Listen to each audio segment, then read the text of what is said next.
Welcome to the world of bass guitar, the heartbeat of every band. Whether you're a total beginner or leveling up your skills, this course will guide you step by step, from laying down smooth grooves to rocking powerful bass lines. By the end, you won't just be playing notes, you'll be driving the music.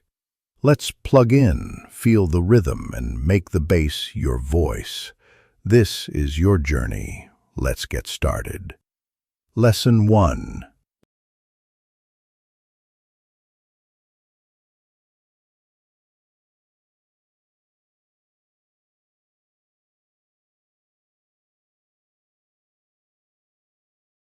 Welcome back.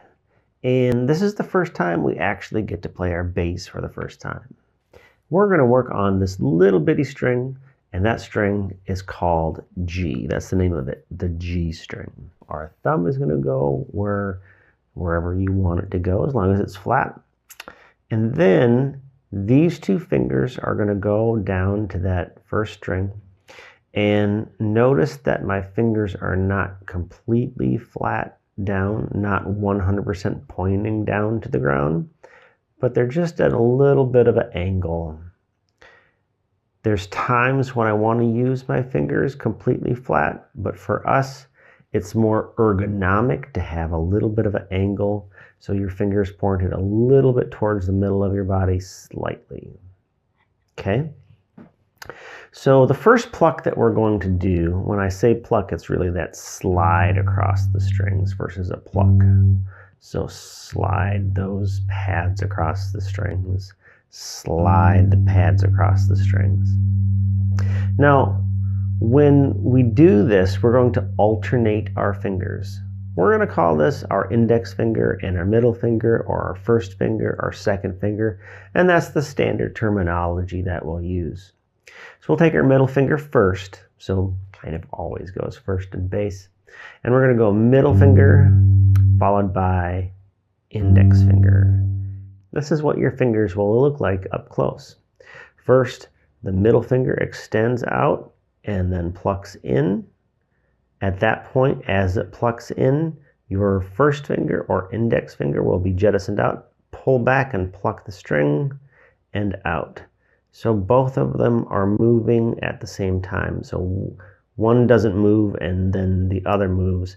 It's simply the culmination of both doing the same thing. So middle finger goes out, it plucks in. As it plucks in, your first finger goes out, ready to pluck. So it plucks, and then the middle finger's out and ready to pluck, and then happens over again. Kind of like a cyclist or a swimmer kicking.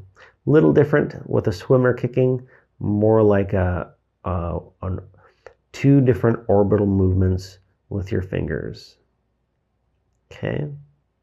Now that we know how that works, we're just going to practice with our thumb in the right spot, and then our middle finger goes out and reaches.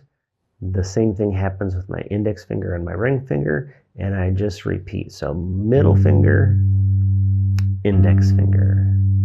And you notice the one that you look like that's moving when I say middle finger, it's the one that plucks. So middle finger plucks for index finger jettisons out.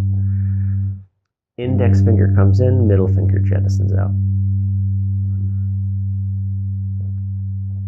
Middle finger comes in, plucks, index finger jettisons out.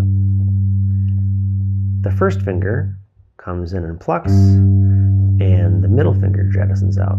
And we simply churn back and forth. So middle, 2, 3, 4, index, 2, 3, 4, middle, 2, 3, 4, index, 2, 3, 4, middle, 2, 3, 4, index, 2, 3, 4. All right. When you feel comfortable using your middle finger and your index finger, alternating them back and forth, try to do it in slow motion. If you can do it in slow motion, it's always easier to do it in fast motion when we get up to speed. So once you feel comfortable with using the first string, alternating your index finger and your middle finger, we'll see you in the next lesson.